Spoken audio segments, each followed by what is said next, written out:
Tyler from Aspire Sports, and we have the New England Patriots trading Sony Michel to the Los Angeles Rams for 2 late-round conditional picks. And this makes a lot of sense. I mean, it makes a lot of sense. There was 2 guys I've talked about, Sony Michel, Royce Freeman, as possibilities of being camp cuts. I thought Royce Freeman, but now it looks like he's the RB3 for Denver. So Sony Michel makes a lot of sense, especially with Stevenson playing really well.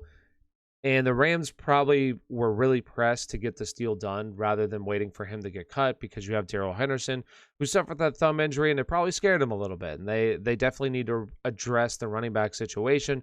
So to bring in Sony Michel definitely is going to hurt Darrell Henderson's value. So where are we going to look at Darrell Henderson and now Sony Michel? Because Sony Michel is going to come in here and he's going to be the RB2 for this team. So how should we look at these 2 guys?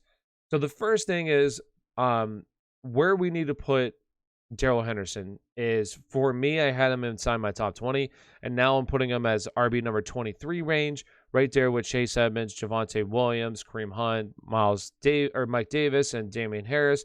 And it just comes down to like who you would want more. Like at this range, you're starting to get a bunch of question marks about running back by committees. I mean, first you have Melvin Gordon ahead of Javonte Williams, which I don't expect that to last long.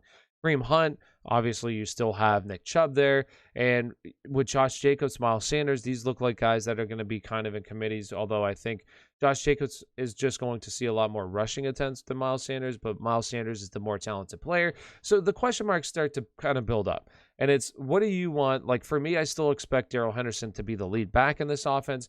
And I also expect Darrell Henderson to be used around the goal line, which he's still going to have plenty of value on one of the league's best offense. This offense should be very, very good. But where should we put Sony Michel? And for me, I haven't totally updated these rankings yet. But for me, Sony Michel should be a top 40 guy, like right around here. And I still have Travis Etienne, even though he's on IR. I got to take him off. But I would put Sony Michel right in this range with James White, Nyheim Hines, Jamal Williams. I will put him in this range. I got to do like my full projections. But this is where I would put him. He'd probably take like Xavier Jones' spot now, because I expect him to be the RB2 on this team. So he would be right somewhere around here in this range. I'm not going to totally overreact to this, because I still think Darrell Henderson is the best back on this backfield. Darrell Henderson is explosive. The biggest problem with Darrell Henderson really is that he's been hurt quite a bit throughout his career, his short career here.